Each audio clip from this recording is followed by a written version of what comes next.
అంత మన లక్ష్మీపల్లి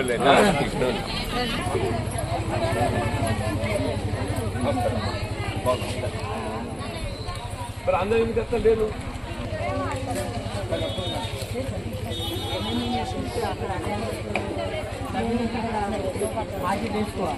ఇక్కడ వచ్చి 10 మందికి ఒక ఫోటో తీయాలి. ఇక్కడ 2-3 ఏరియా ఒక వారం. మరి ఇప్పుడు ఈ వారం వచ్చిన అవునమ్మా కొద్దిరు వాళ్ళు ఏమంటారు? మీరు రోజు పని ఉండాలన్నా వారం ఉండాలన్నా జరగండి వాళ్ళ కలమారలేని చేత అవురా? ఇప్పుడు ఈ వారం వచ్చిన మొన్న వారం పని బంద్ పెడితే ఆ వారం ఇంటికన్నా కూర్చోవాలి కదా. ఏందిరా అంటే మీ ఆలోచన ఏముంది? మనకి ఇబ్బంది ఏముంది? లెక్కలు లాపుతాడు. ఆయనకి ఇబ్బంది ఏముంది?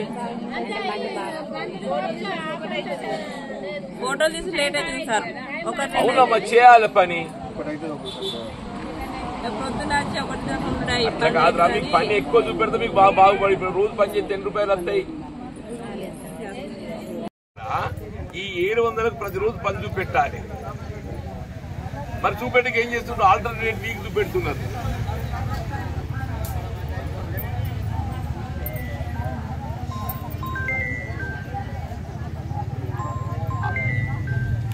మరి వర్కులు టేకప్ చేసి అందరికి పని చూపని చెప్పేది ఈ 2 నెలలమ్మా. మన వాళ్ళు ఏమొచ్చినా జూన్ దాకా, జూన్ తర్వాత పునాస వర్షాలు పడ్డాయంటే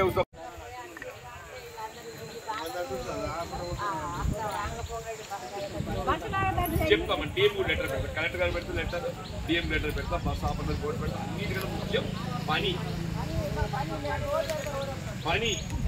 మీకు ఏదైతే రోజు పని చూపెడితే రోజు 300 రూపాయలు సంపాదించుకోవచ్చు. ఇంకొంత పొద్దున్న 7 గంటల వరకు అలాంటి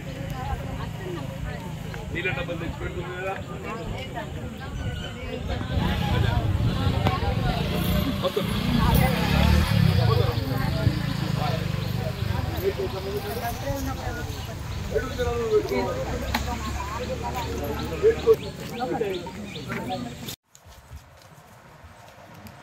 తెలంగాణ రాష్ట్రంలో రైతాంగాన్ని ప్రోత్సహించడానికి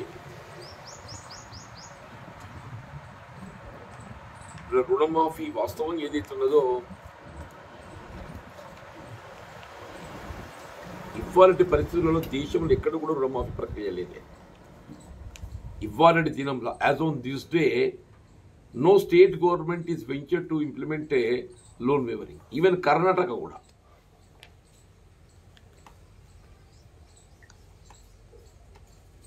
బీజేపీ పాలిత రాష్ట్రాలలోనైతే ఆ ఊసే లేదు, వాళ్ళకి ఆలోచన కూడా లేదు.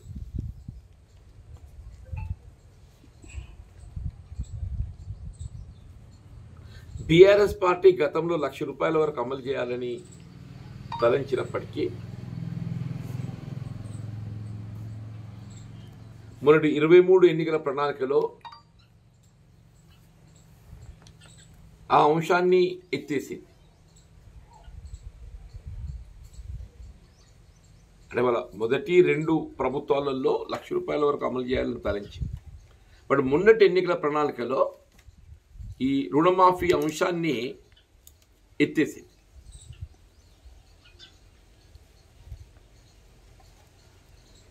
అంటే ఇంత క్లిష్ట పరిస్థితుల్లో కూడా దాదాపు 21,000 కోట్ల రూపాయలు వెచ్చించి 2 లక్షల రూపాయల వరకు ఉన్నటువంటి ఒక రుణగ్రహీతలను విముక్తి చేయాలని చెప్పి సంకల్పించటం నిజంగా కూడా ఇది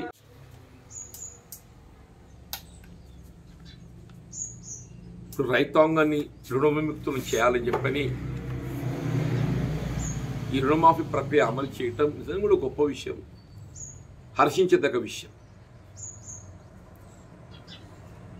కానీ ఇందులో ఏమైందంటే 2 లక్షల రూపాయల వరకు మాఫీ పొందగలిగి 2 లక్షల పైబడ్డ వాళ్ళకి ఏదైతుందో ఈ మాఫీ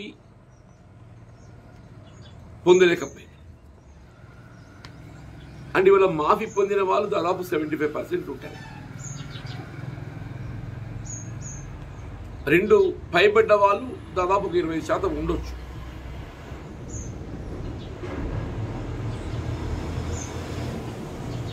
దాంతో ఏమైపోయిందంటే ఈ మాఫీ పొందిన వాళ్ళు ఏదైతే ఉన్నదో వాళ్ళు మాఫీ పొందినట్టు బయటకు రాలేకపోతున్నారు. మాఫీ పొందలేని వాళ్ళు ఏదైతే ఉందో వాళ్ళు పొందలేకపోవటం అనేది వాళ్ళ లోపల కొంత అసంతృప్తి చోటు చేసుకుంటుంది.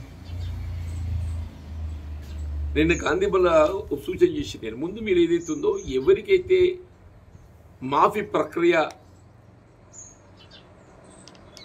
మనం అమలు చేయడం జరిగిందో అవన్నీ ఫ్లెక్సీలు ఏదైతే ఉందో గ్రామాలలో ప్రకటించేయండి.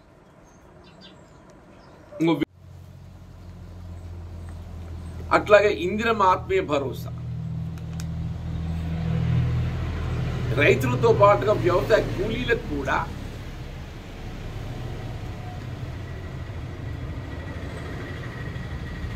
కొంత ఆర్థికంగా ప్రోత్సాహం కలిగింప చేయాలనే భావనతోని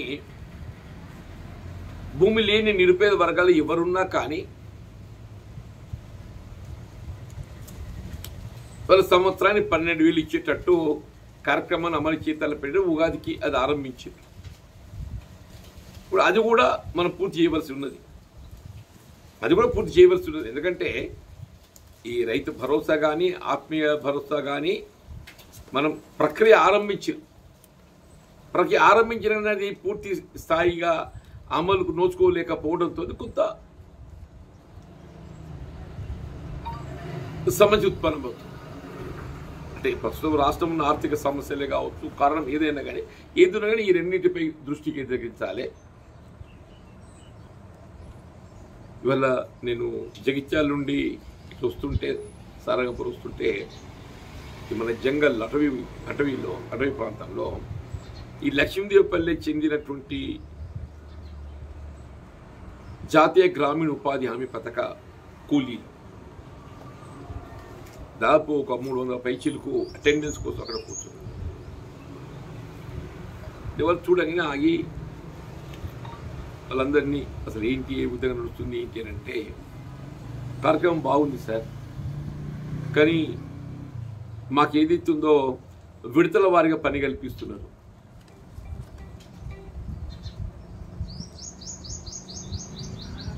ఒక వారం విడిచి వారం ఇస్తున్నట్ట. నేను అదే ఫీల్డ్ అసిస్టెంట్ మాట్లాడి ఏంటి బాబు ఇట్లా చేస్తుందని చెప్పంటే కొంత కొలతలు తీసుకుంటే ఇబ్బంది అవుతుంది సార్, అందుకోసం ఏదైతుందో ఫేస్ మేనర్లకు కల్పిస్తున్నాం అని. నేను ఇట్స్ నాట్ కరెక్ట్.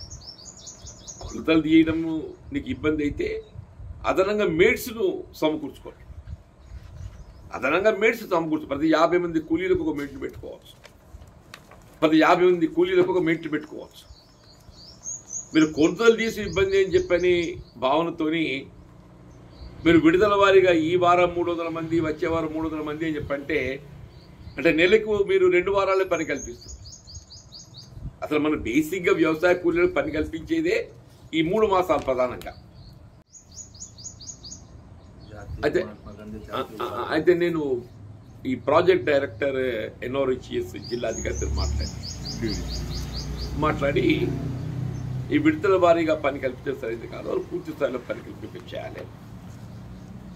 ఎంతమంది పనికి వస్తే సిద్ధంగా ఉంటే అంతమందికి మీరు ప్రతిరోజు పని కల్పించాలి. వాళ్ళ 100 రోజులు టార్గెట్ నిండేంత వరకు, 100 రోజులు టార్గెట్ నిండేంత వరకు, అసలు 100 రోజులు కూడా 150 పెంచాలని చెప్పని సూచన ఉంది. ఆ 100 రోజులను కూడా 150 రోజులు పెంచాలని సూచన ఉన్నది. దాన్ని మీరు విడతల వారి అన్నవరకల్లా ఏదైతుందో పాపం అసలు వాళ్ళకు అమాయకులు వాళ్ళు అయ్యో నిజంగానే మాకు ఇయ్యచ్చా సార్, మొత్తం రోజు ఇయ్యచ్చా అని అంటున్నారు. లేదమ్మా మీ హక్కు ఇది. కొలతలు తీయడం సమస్య అని చెప్పని విడతల వారి ఒక వారం పని లేకుండా కూర్చొని తిను అని చెప్పంటే ఇది సరైనది కాదు. ఆయన పీడీ గారు ఇమీడియట్గా ఆదేశాలు జారీ చేసిండ్రు. పనికి రావడానికి ఇంతమంది సిద్ధమున్న అందరికీ 100 రోజులు నిండేంత వరకు రోజు పని కల్పించాలి. లక్ష్మీపల్లె వాళ్ళు చెప్పిన దాదాపు 1200 కూలీలు పేరు నమోదయ్యాయి.